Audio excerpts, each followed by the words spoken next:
The Ghana Football Association must bow their heads down in shame, because they've brought shame to the product they own.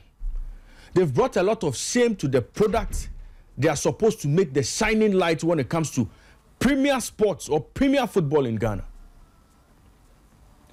Going into match day 33 of the Ghana Premier League, everybody knew what the hot spots were going to be.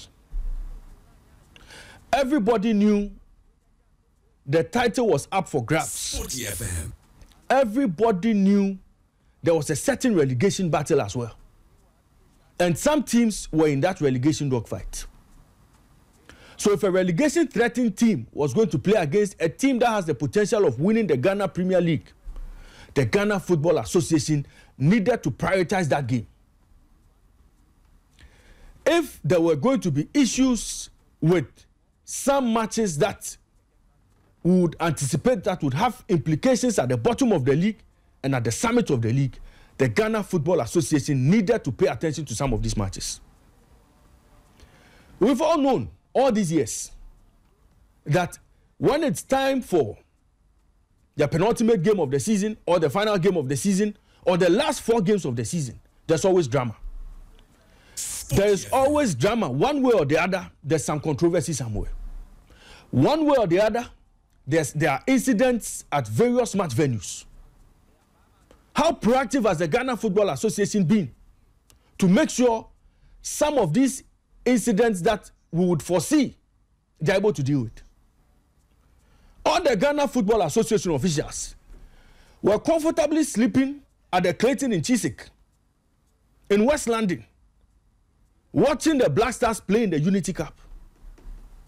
All the Black Stars officials, from the Ghana Football Association president to whoever, their focus this weekend was to go to a 5-star, a 4-star hotel in Chiswick, in West London, to watch the Black Stars play. That was all they were interested in. And left their product, the Ghana Premier League, they left it in ruins. They left it for the Wolves. Look, going into this weekend, what shocked me was how the Ghana Football Association announced that they were going to televise two live matches, only 2 live matches. Now, ladies and gentlemen, if there are huge implications with regard to what some results would have at the summit or the bottom of the league, as a Ghana Football Association wanting to promote fairness at every match venue, which of the games were you supposed to put your lens on for everybody to watch? Interestingly and shockingly, Ghana Football Association decided that the Asante Kotoko Midiama match, where Kotoko were 5 points off the top, was the match that they felt should be televised live. Accra Lions versus Dreams FC was the match Ghana Football Association decided that the broadcasters should televise live. Leaving the matches that had huge implications, Brekum Chelsea versus Bibiani Gold Stars, and the game between Basake Holy Stars and Nations FC. They left those matches. Now, even before that Brekum Chelsea and Bibiani Gold Stars game, we had seen comments. We had seen comments predicting the game. Prior to match day on Sunday, we had seen comments predicting a 3-2 scoreline and a player from Brekum Chelsea scoring 2 goals. Ladies and gentlemen, as the prediction came prior to the game, so did it happen. Stephen Amankona of Brekum Chelsea scored 2 goals. Bibiani Gold Stars won the game 3-2. And this scoreline and this prediction, or whether it was a revelation or whatever, came hours before kickoff. The Ghana Football Association did not think it wise to send their TV cameras to Brekum, knowing very well that Basake Holy Stars were relegation threatened. Nations FC were also gunning for the top as league leaders.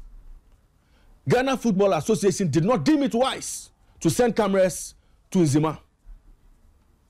They did not deem it wise to send cameras to the Ampiam AAK, the second sports stadium in Yenase.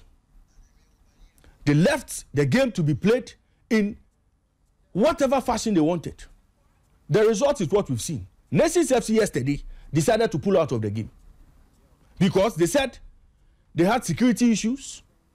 They said they were not comfortable with officiating, and officiating did not bring integrity to the sport. Ladies and gentlemen, if this game had been on national TV, maybe the outcome would have been different. Maybe we would not have seen anybody raise questions about dubious officiating or dubious penalties being awarded. Nations FC had to pull out of the game yesterday. What does this tell about the Ghana Football Association and how they've organized their own league? Does this give credence to the league that they call Premier? Is this a Premier League? Is this a top league? Oh, Ghana Football Association, you must be up and doing. You must be up and doing.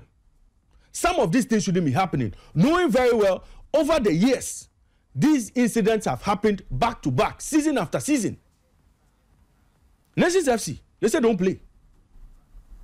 Why? Because they felt, look, and I hear yesterday, the broadcasters, AFA, despite not being on the schedule of the FA, went to the match venue to cover the match and were prevented.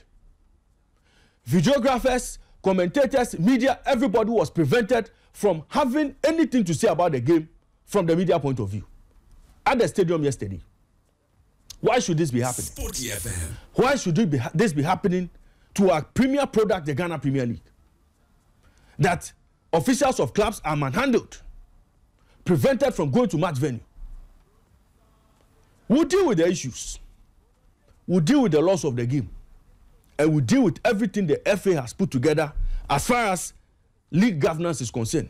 Whether Nations FC were right, whether Basake Holy Stars were right, whether both teams were wrong or not, we'll get into all of that. But the Ghana Football Association should know that they create the enabling environment for some of these things to happen, and they should be blamed for it. These things won't fester if the Ghana Football Association is proactive and deals with matters proactively even before disaster occurs.